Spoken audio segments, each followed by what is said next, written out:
Yeah, David Dread of Steel Pulse, and I'm saying hail to Lion Voice because it's time that the lion have its voice, have its own story. Says I'm stepping out here, hear me now. Yeah, the lion's voice. Raw. What do you have to tell the people about Ras Tafari? Light to the world.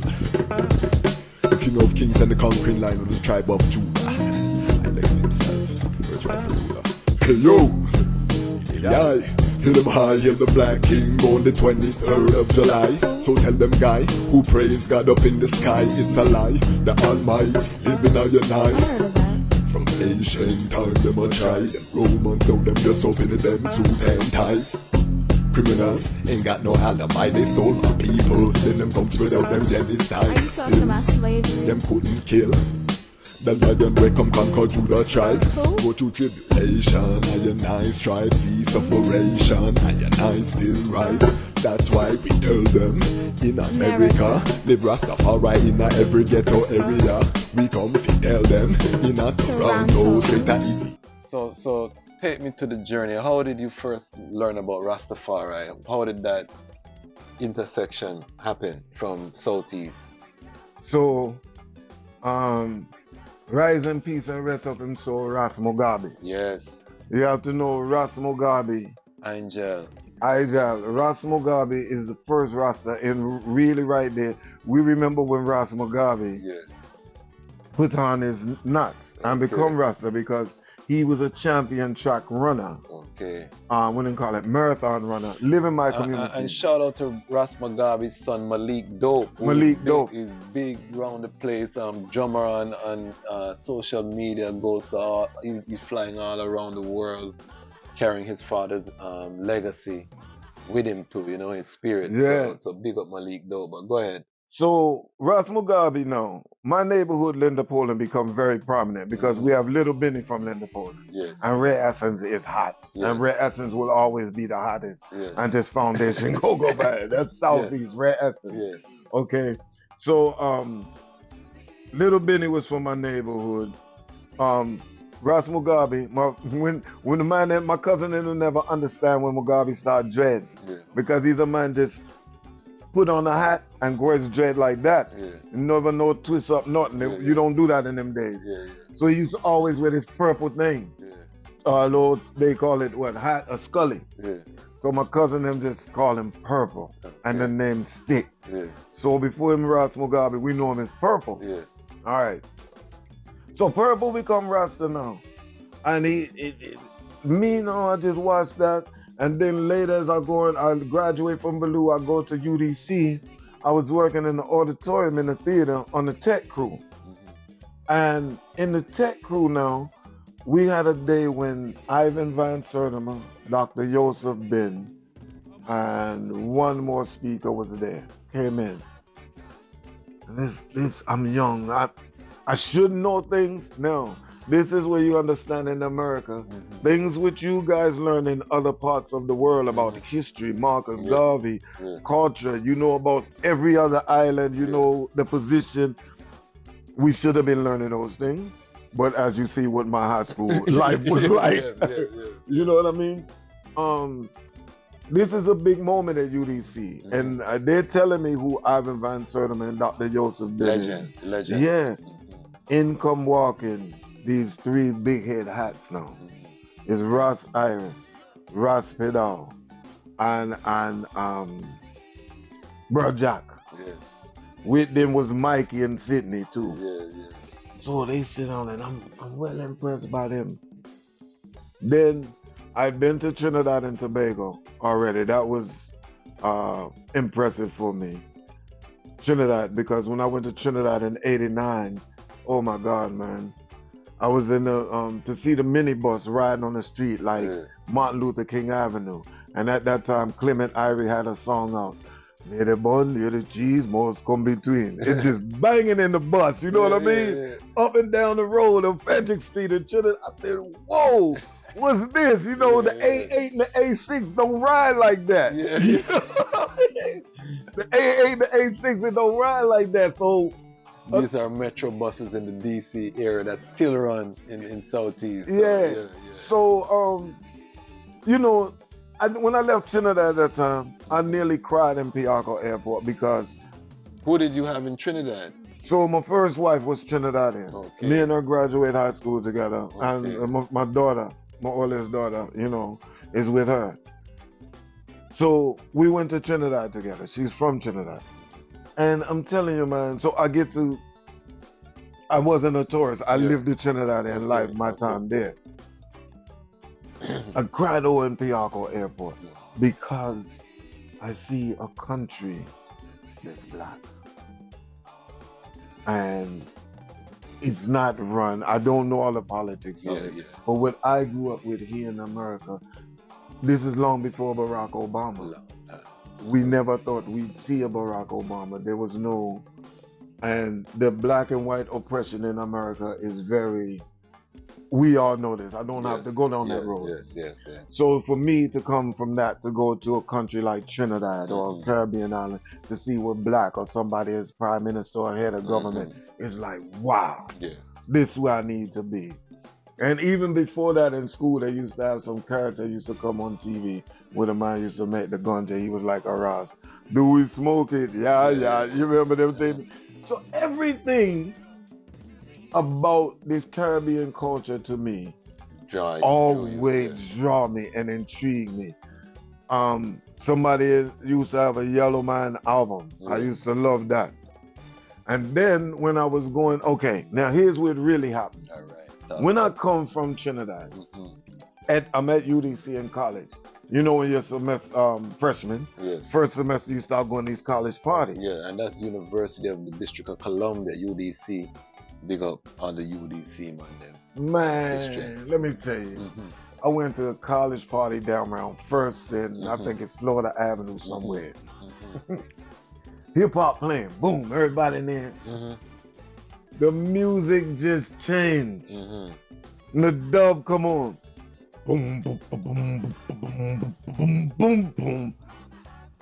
It feel like everybody in the whole house automatically. Rubber dub was in. And everybody, this is same time like 1989, something like that. And it's to feel like the joist in the floor was moving like this. That was it. And then shortly after that, I heard it was Third World and Admiral Bailey. They came to Howard Crampton Auditorium. I knew the tech crew there, so I got in free, was backstage, and I'm observing. Because remember, I'm already a go-go artist in my own right. So I'm watching and observing these guys. But this is the love of reggae that's starting to play now and to formulate. Bailey had them thing there. Admiral Bailey had a tune. Then young girls wear your size. Young girls wear your size. And then I get a tape then. Now, this is before Shabba even get big, especially to America. Shabba, I think a Wicked in the Bed.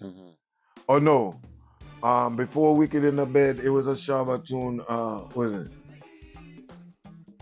Hey, why don't you take about rag and take about soap and Rongola? Fresh, I never forget that, man. I had a tape with Shabba, Red Dragon, and the Fresh Rhythm. I said, okay.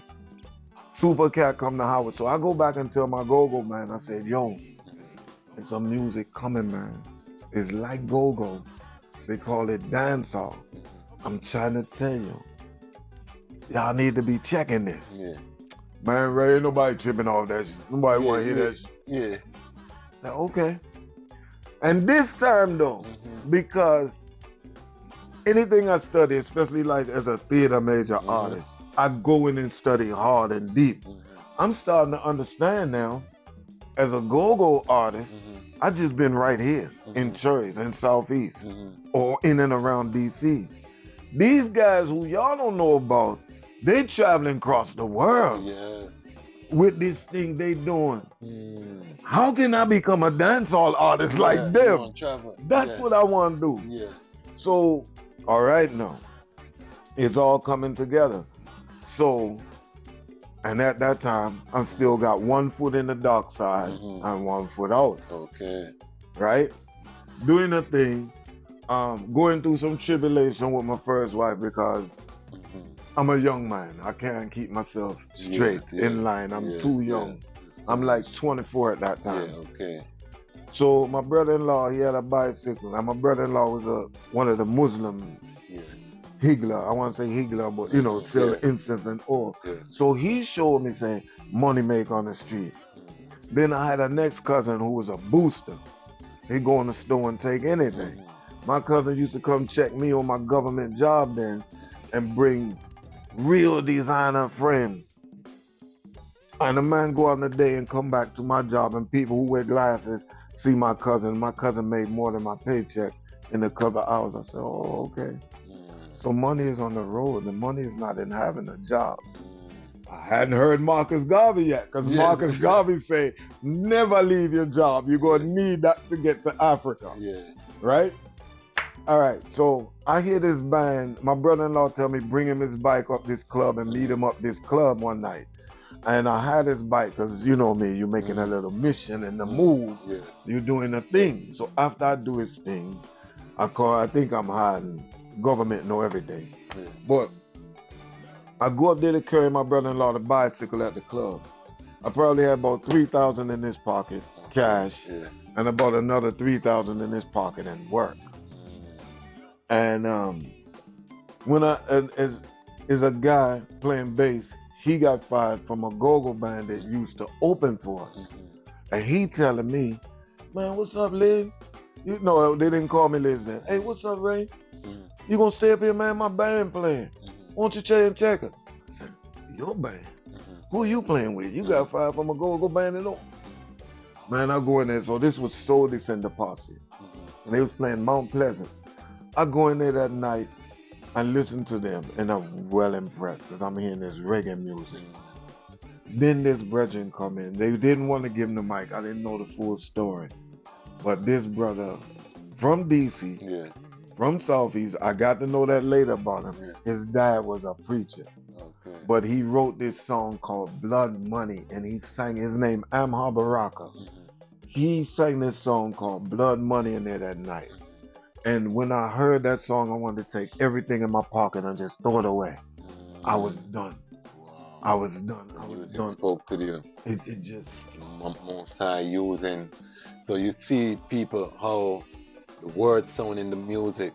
You had one foot in the dark side. Yeah. The Most High used the man through the sound, through the frequency, penetrate the heart. Yes, I. You see what I'm saying? Yeah. And now your mind is switch. A switch flips in your mind. And then now, what's your next move? So this band, I found out, they have a studio downtown DC, sitting in One World Studios.